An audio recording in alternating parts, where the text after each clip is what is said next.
Halo teman-teman semua, mari kita bahas soal sebagai berikut.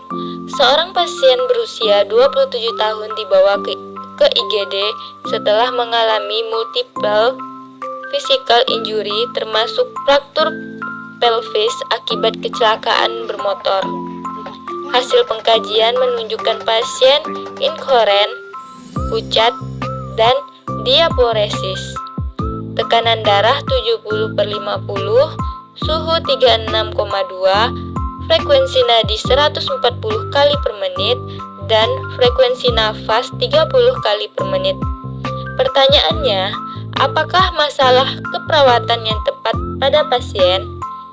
A. Risiko ketidakefektifan perfusi jaringan cerebral. B.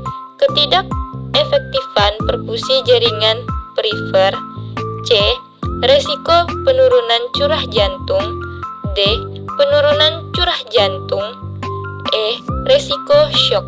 Baiklah teman-teman, kita cari dulu data fokusnya, yaitu pasien mengalami multiple physical injury, fraktur pelvis akibat dari kecelakaan.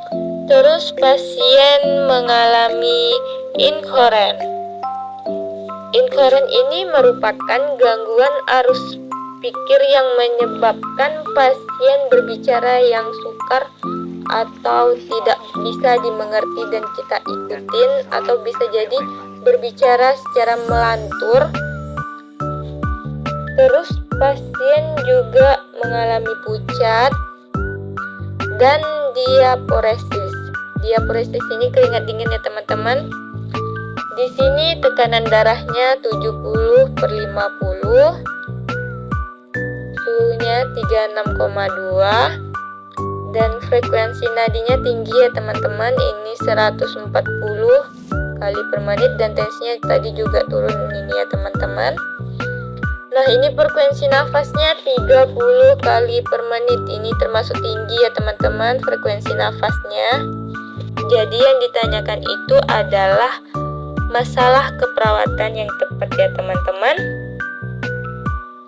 Untuk option A, resiko ketidakefektifan perfusi jaringan cerebral, ini biasanya ditandai dengan pasien yang hipertensi, pasien yang mengalami hipertensi, dan ini juga pasien-pasien yang resiko mengalami penurunan sirkulasi darah ke otak ya teman-teman.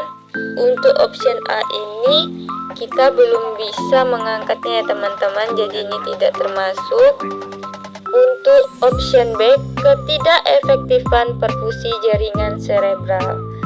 Di sini biasanya pasien-pasien yang kita dapatin seperti CRT-nya di atas 3 detik, tapi di sini tidak ada dijelaskan ya CRT-nya ya teman-teman. Di atas 3 detik nggak ada dijelaskan.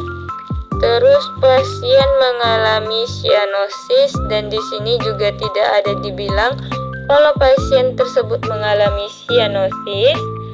Dan akral juga teraba dingin, di sini juga tidak ada dijelaskan ya teman-teman dari kasus di atas. Jadi untuk option B ini tidak bisa diangkat ya teman-teman.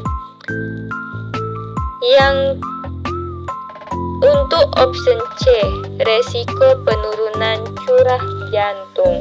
Dan untuk option D, penurunan curah jantung biasanya ditandai dengan tekanan darah yang tinggi, kadang tekanan darahnya rendah, terus bradikardi atau takikardi.